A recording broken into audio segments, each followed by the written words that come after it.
Just imagine escaping from slavery in the Deep South and fleeing to the Midwest or the North, particularly Chicago or Illinois during the time the transatlantic slavery had been banned by the United States in 1808, and marrying someone in that state, raising a family, and meeting other counterparts within the state, other white people who are friendly, who are not from the Deep South, who are from the Union states. And one day you meet this guy named John Crenshaw, and you befriend John Crenshaw to later find out he's a bounty hunter who's seeking to capture free slaves or indigenous people or runaway slaves and take them back south and sell them into captivity.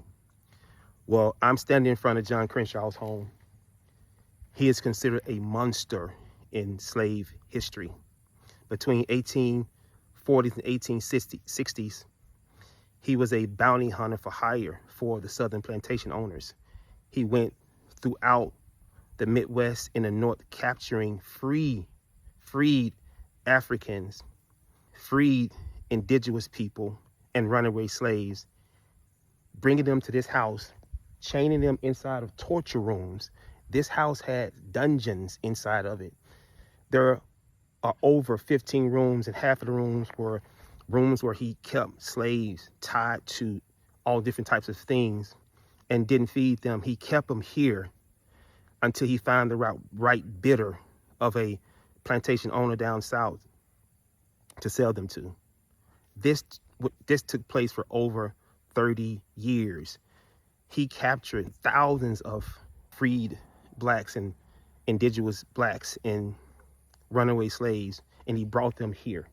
Given that Illinois was a freed state, this was unusual. Most people there were friendly to blacks and runaways. They gave them their home, they fed them, they gave them things to consider themselves equal in America. But there was one monster, and it was this guy. His goal was to benefit off the slave trade by capturing freed people, indigenous people, and runaways, and forcing them back into captivity, into slavery. The house was once used as a museum until, because of the bad reputation of what he did, they closed it down.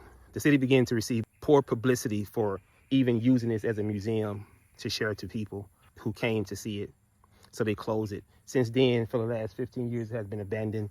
As you can see, it's dilapidated, somewhat blighted, and it needs repair.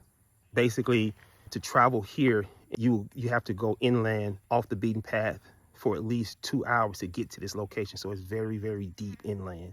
We need to trace the people in who he captured and trace it back to this place, runaways or freed or indigenous people, and sell them back into bondage.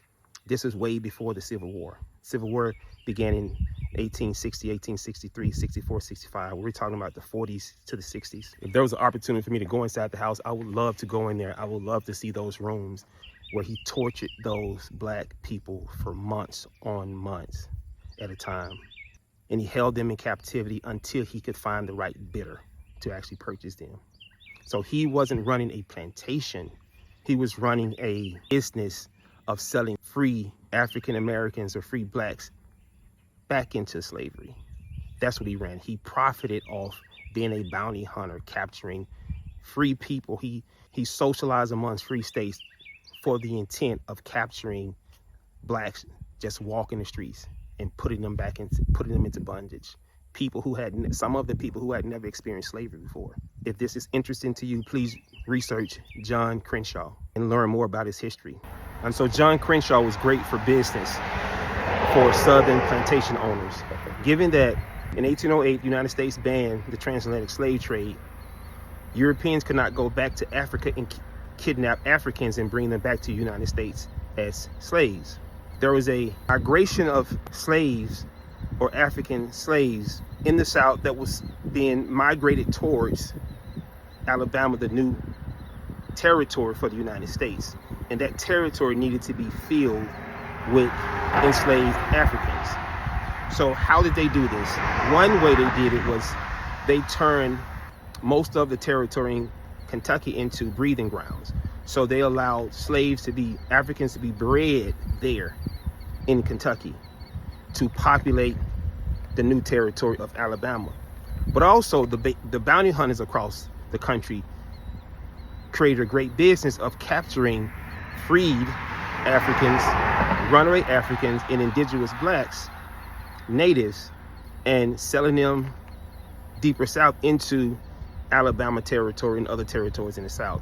So John Crenshaw had a great business to help populate the new territory where cotton was the prime resource. Alabama at the time that it became a America territory had some of the best soil for cotton harvest.